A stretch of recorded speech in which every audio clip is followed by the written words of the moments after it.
السلام علیکم ملګرو. نن زه تاسو له اوف دا محبت دا د یوټیوب ډرامه ده، د دې باره کې پوره معلومات درکوم. د دې ډایرکټر ارشد خان پخپله دی او د دې پروډوسر عباس شاهد دی، کوم چې د ارشد خان خپل سکه زوی دی. دا ډرامه ټوله په لاهور کې جوړه شوې ده. د دې ډېر غټ کاسټ دی. دې کې شاهد خان هیرو دی، محمد حسین سواتی دی پکې، او جینکو کې هم ډېر ښه کاسټ دی. ټول د فلمونو جینکۍ پکې اخیستي دي. خو دا ډرامه په یوټیوب باندې اپلوډ شوې وه اختر کې.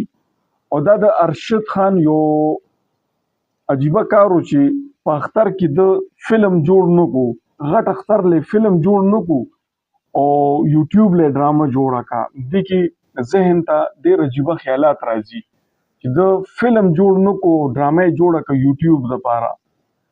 د دې ارشد خان چې کوم رور دی شاهد خان، نو هغه نه پرواز ټي وي والا انټرویو اخیسته چې موږ داسې اورېدلي دي چې تاسو ارشد خان چې کومه سینما ده دا ورانېدو واله ده عنقریب.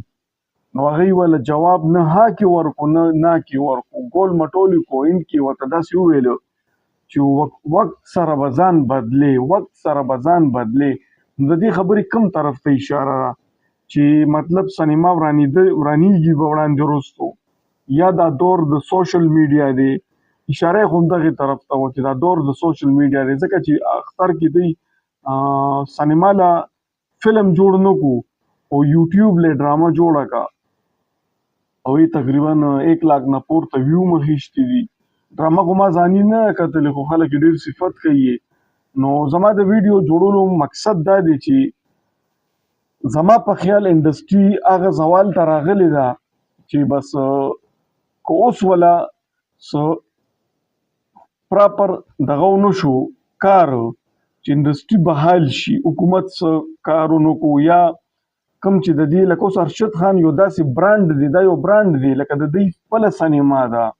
نو چې چا خپله سینما یې او ته ځان نشي نیوی، نو بیا یو عام پروډوسر چې سینما ته هم جواب دی، لکه سینما له به ته پیسې ورکې نو به له ستا فلم لګوي غټې پیسې چې څونه لکه زما په خیال د یو ورځ چارج دی.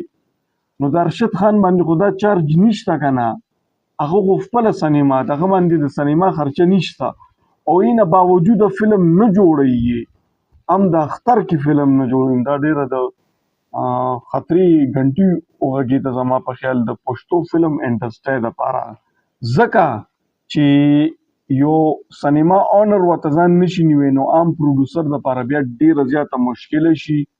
امید دی چې نننۍ ویډیو به ستاسو ډېره خوښه